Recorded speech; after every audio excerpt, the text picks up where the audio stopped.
Capítulo 13. Jesus explica por que ele ensina com parábolas. Ele conta a parábola do semeador, a do trigo e do joio, a do grão de mostarda, a do fermento, a do tesouro escondido no campo, a da pérola de grande valor e a da rede lançada ao mar. Um profeta não é honrado por seu próprio povo.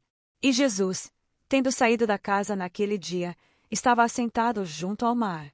E ajuntou-se muita gente ao pé dele, de sorte que, entrando num barco, se assentou, e toda a multidão estava em pé na praia. E falou-lhes de muitas coisas por parábolas, dizendo: Eis que o semeador saiu a semear. E quando semeava, uma parte da semente caiu ao pé do caminho, e vieram as aves, e comeram-na. E outra parte caiu em pedregais, onde não havia terra bastante, e logo nasceu, porque não tinha terra funda. Mas, vindo o sol, queimou-se, e secou-se, porque não tinha raiz. E outra caiu entre espinhos, e os espinhos cresceram, e sufocaram-na. E outra caiu em boa terra, e deu fruto. Um grão produziu 100, outro 60 e outro 30. Quem tem ouvidos para ouvir, ouça. E acercando-se dele os discípulos, disseram-lhe: Por que lhes falas por parábolas? Ele, respondendo, disse-lhes: Porque a vós é dado conhecer os mistérios do reino dos céus, mas a eles não é dado. Porque aquele que tem, se dará, e terá em abundância, mas aquele que não tem, até aquilo que tem lhe será tirado. Por isso lhes falo por parábolas, porque eles, vendo, não veem, e ouvindo, não ouvem nem compreendem. E nele se cumpre a profecia de Isaías, que diz: Ouvindo, ouvireis, mas não compreendereis, e vendo, vereis, mas não percebereis. Porque o coração deste povo está endurecido, e ouviram de mau grado com seus ouvidos, e fecharam seus olhos, para que não vejam com os olhos, e ouçam com os ouvidos, e compreendam com o coração, e se convertam, e eu os cure. Mas bem-aventurados os vossos olhos, porque veem, e os vossos ouvidos, porque ouvem. Porque em verdade vos digo que muitos profetas e justos desejaram ver o que vós vedes, e não ouviram, e ouvir o que vós ouvis, e não ouviram. Escutai vós, pois, a parábola do semeador. Ouvindo alguém a palavra do reino, e não a entendendo, vem o maligno, e arrebata o que foi semeado no seu coração. Este é o que foi semeado ao pé do caminho. Porém, o que foi semeado em pedregais é o que ouve a palavra, e logo a recebe com alegria. Mas não tem raiz em si mesmo, antes é de pouca duração, e chegada a angústia e a perseguição por causa da palavra, logo se ofende. E o que foi semeado entre espinhos é o que ouve a palavra, mas os cuidados deste mundo e a sedução das riquezas sufocam a palavra, e fica infrutífera. Mas o que foi semeado em boa terra é o que ouve e compreende a palavra, e dá fruto, e um produz 100, outro 60, e outro 30. Propôs-lhes outra parábola, dizendo: O reino dos céus é semelhante ao homem que semeia boa semente no seu campo. Mas, dormindo os homens, veio o seu inimigo, e semeou o joio no meio do trigo, e retirou-se. E quando a erva cresceu e frutificou, apareceu também o joio. E os servos do pai de família, indo ter com ele, disseram-lhe: Senhor, não semeaste tu no teu campo boa semente? Por que tem então joio? E ele lhes disse: Um inimigo é que fez isso. E os servos lhe disseram: Queres, pois, que vamos arrancá-lo? Porém ele lhes disse: Não, para que ao arrancar o joio não arranqueis também o trigo com ele. Deixai crescer ambos juntos até a ceifa, e por ocasião da ceifa, direi aos ceifeiros: Colhei primeiro o joio, e atai-o em molhos para o queimar, mas o trigo ajuntai-o no meu celeiro. Outra parábola lhes propôs, dizendo: O reino dos céus é semelhante ao grão de mostarda que o homem, pegando, semeou no seu campo, o qual é realmente a menor de todas as sementes, mas, crescendo, é a maior das plantas, e faz-se uma árvore, de sorte que vêm as aves do céu, e se aninham nos seus ramos. Outra parábola lhes propôs: O reino dos céus é semelhante ao fermento, que uma mulher, pegando, introduz em 3 medidas de farinha, até que tudo esteja levedado.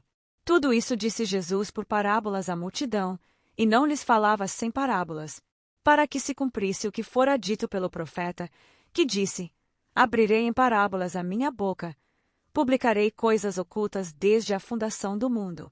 Então Jesus, despedindo a multidão, foi para casa. E chegaram ao pé dele os seus discípulos, dizendo: Explica-nos a parábola do joio do campo. E ele, respondendo, disse-lhes: O que semeia a boa semente é o Filho do homem. O campo é o mundo, e a boa semente são os filhos do reino, e os joios são os filhos do maligno. O inimigo, que o semeou, é o diabo, a ceifa é o fim do mundo, e os ceifeiros são os anjos. Assim como o joio é colhido e queimado no fogo, assim será na consumação deste mundo. Mandará o Filho do homem os seus anjos, e eles colherão do seu reino tudo o que causa escândalo e os que cometem iniquidade, e lançá-los-ão na fornalha de fogo. Ali haverá pranto e ranger de dentes. Então os justos resplandecerão como o sol, no reino de seu Pai. Quem tem ouvidos para ouvir, ouça. Também o reino dos céus é semelhante a um tesouro escondido num campo, que um homem achou e escondeu, e na sua alegria, vai, vende tudo quanto tem, e compra aquele campo. Outro assim o reino dos céus é semelhante ao homem, negociante, que busca boas pérolas. E encontrando uma pérola de grande valor, foi, vendeu tudo quanto tinha, e comprou-a. Igualmente o reino dos céus é semelhante a uma rede lançada ao mar, e que apanha toda a qualidade de peixes. E estando cheia, os pescadores a puxam para a praia, e assentando-se, apanham para os cestos os bons, os ruins, porém, lançam fora. Assim será no fim do mundo: os anjos virão, e separarão os maus dentre os justos, e lançá-los-ão na fornalha de fogo. Ali haverá pranto e ranger de dentes. E disse-lhes Jesus: Entendestes todas essas coisas? Disseram-lhe eles: Sim, Senhor. E ele disse-lhes: Por isso, todo escriba instruído acerca do reino dos céus é semelhante a um pai de família, que tira dos seus tesouros coisas novas e velhas. E aconteceu que Jesus, concluindo essas parábolas, se retirou dali, e chegando à sua pátria, ensinava-os na sinagoga deles, de sorte que se maravilhavam, e diziam: De onde veio a este a sabedoria, e estas maravilhas? Capítulo 14. João Batista é decapitado. Jesus alimenta 5.000 e anda sobre o mar. Aqueles que tocam na orla das suas vestes são curados. Naquele tempo ouviu Herodes, o tetrarca, a fama de Jesus, e disse aos seus criados: Este é João Batista, ressuscitou dos mortos, e por isso as maravilhas operam nele. Porque Herodes tinha prendido João, e tinha o manietado e encerrado no cárcere, por causa de Herodias, mulher de seu irmão Filipe. Porque João lhe dissera: Não te é lícito possuí-la. E querendo matá-lo, temia o povo, porque o tinham como profeta. Festejando-se, porém, o dia natalício de Herodes, dançou a filha de Herodias diante dele, e agradou a Herodes. Pelo que prometeu com juramento dar-lhe tudo o que pedisse. E ela, instruída previamente por sua mãe, disse: Dá-me aqui num prato a cabeça de João Batista. E o rei afligiu-se, mas, por causa do juramento, e dos que estavam com ele, mandou que se lhe desse. E mandou decapitar João no cárcere. E a sua cabeça foi trazida num prato, e dada à jovem, e ela a levou à sua mãe.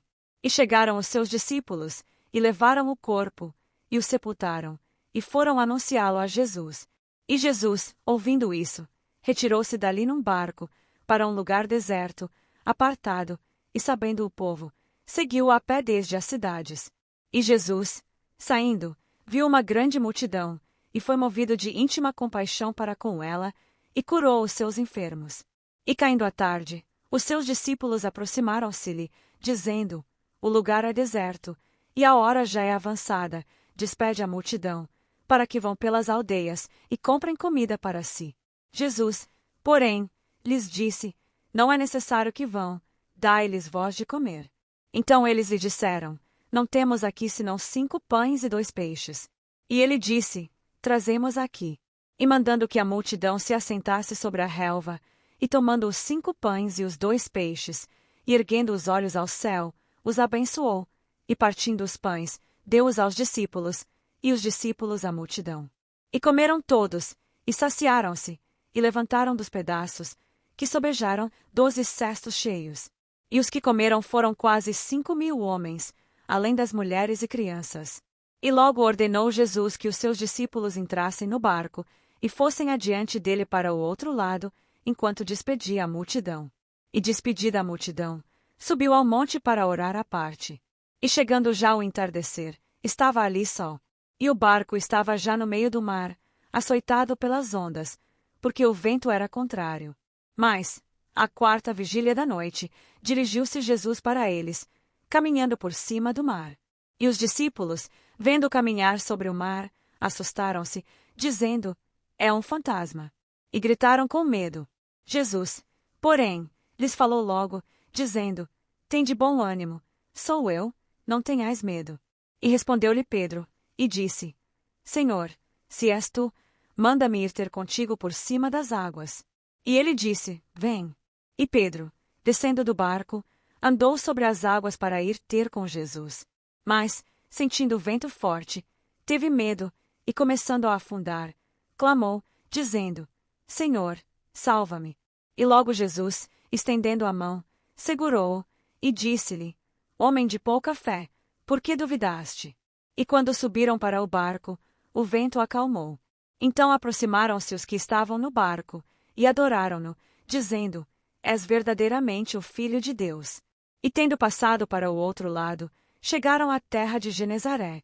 E quando os homens daquele lugar o reconheceram, mandaram avisar por todas aquelas terras em redor, e trouxeram-lhe todos os que estavam enfermos. E rogavam-lhe para que ao menos eles tocassem a orla das suas vestes, e todos os que as tocavam ficavam sãos.